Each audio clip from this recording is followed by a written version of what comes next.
ನಮಸ್ತೆ ಪ್ರಿಯ ವೀಕ್ಷಕರೇ, ನಾನು ನಿಮ್ಮ ಇಂದ್ರೋಜಿರಾವ್ ಶಿವಮೊಗ್ಗ ಆಟೋ ಯೂಟ್ಯೂಬ್ ಚಾನಲ್ನ ಮಾತಾಡ್ತಾ ಇರೋದು.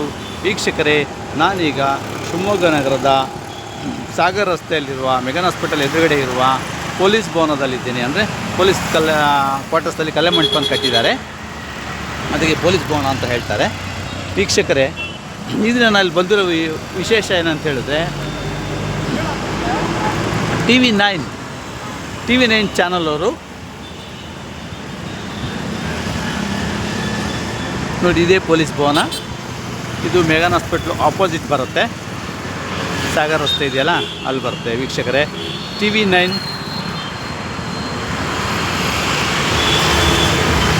ಕನ್ನಡ TV ನ್ಯೂಸ್ ಚಾನಲ್ ಅವರು ಈ ಕಾರ್ಯಕ್ರಮ ಆಯೋಜನೆ ಮಾಡಿದ್ದಾರೆ. ವೀಕ್ಷಕರೇ, ಸೆಕೆಂಡ್ PU ಪಾಸ್ ಆದಮೇಲೆ ಎಲ್ಲ ವಿದ್ಯಾರ್ಥಿಗಳಿಗೂ ಒಂದು ಸಂಶಯ, ಒಂದು ಅನುಮಾನ, ನಾವೇನು ಓದಬೇಕು, ಏನು ಓದಿದ್ರೆ ಒಳ್ಳೇದಾಗತ್ತೆ, ಏನು ಓದಿದ್ರೆ ಕೆಲಸ ಸಿಗುತ್ತೆ ಅನ್ನೋದಿರುತ್ತಲ್ಲ ವೀಕ್ಷಕರೇ.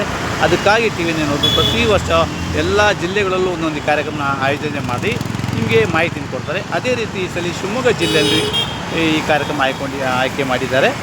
ಇಲ್ಲಿ ಎಲ್ಲ ಸೆಕೆಂಡ್ PU ಪಾಸ್ ಅಂತ ವಿದ್ಯಾರ್ಥಿಗಳು ಬಂದು ತಮಗಿರ್ತಕ್ಕಂಥ ಎಲ್ಲ ಅನುಮಾನಗಳನ್ನ ಇಲ್ಲಿ ನೀವು ಪ್ರಶ್ನೆಗಳನ್ನ ಕೇಳಿ ಬಗೆಹರಿಸ್ಕೋಬೋದು. ಏನು ತೊಗೊಳ್ಬೇಕು, ಏನು ತೊಗೊಳ್ಬಾರ್ದು, ಯಾವ ಕಾಲೇಜ್ ಒಳ್ಳೆಯದು, ಯಾವ ಕಾಲೇಜಲ್ಲಿ ಓದಿದ್ರೆ ನಿಮಗೆ ಅನುಕೂಲ ಆಗುತ್ತೆ ಅನ್ನೋದನ್ನು ಎಲ್ಲ ಇಲ್ಲಿ ಕ್ಲಿಯರಾಗಿ ಹೇಳ್ಕೊಡ್ತಾರೆ ವೀಕ್ಷಕರೇ. ಮತ್ತು ಇಲ್ಲಿ ಬಂದು ಭಾಗವಹಿಸಿದ ಎಲ್ರಿಗೂ ಒಂದು ಗಿಫ್ಟ್ ಕೊಡೋವಂಥ ಒಂದು ಕಾರ್ಯಕ್ರಮವನ್ನು ಕೂಡ TV9 ಮಾಡಿದ್ದಾರೆ. TV9 ಮಾಡಿರ್ತಕ್ಕಂಥ ಒಂದು ಒಳ್ಳೆಯ ಕಾರ್ಯಕ್ರಮವನ್ನು ನೀವೆಲ್ಲ ಪಡ್ಕೊಳ್ಳಿ. ಸೆಕೆಂಡ್ PU ಪಾಸ್ ಆಗಿರ್ತಕ್ಕಂಥ ಎಲ್ಲ ವಿದ್ಯಾರ್ಥಿಯರು ಇಲ್ಲಿ ಬನ್ನಿ, ಇಲ್ಲಿ ಕಾರ್ಯಕ್ರಮದಲ್ಲಿ ಭಾಗವಹಿಸಿ. ಈ ಕಾರ್ಯಕ್ರಮ ಇವತ್ತು ಮತ್ತು ನಾಳೆ 2 ದಿವಸ ಶಿವಮೊಗ್ಗದಲ್ಲಿ ಪೊಲೀಸ್ ಭವನದಲ್ಲಿ ನಡೆಯುತ್ತೆ. ಎಲ್ಲ ಬನ್ನಿ, ಹೆಚ್ಚಿನ ಮಾಹಿತಿಗೆ ಇಲ್ಲಿ ಬಂದ್ರಿ. ಮತ್ತು ಎಂಟ್ರೆನ್ಸ್ ಫ್ರೀ ಇರುತ್ತೆ ವೀಕ್ಷಕರೇ. ಮತ್ತು ಭಾಗವಹಿಸಿ ಎಲ್ರಿಗೂ ಒಂದು ಗಿಫ್ಟ್ ಕೊಡುವಂಥ ಒಂದು ವ್ಯವಸ್ಥೆನ ಮಾಡ್ಕೊಂಡಿದ್ದಾರೆ.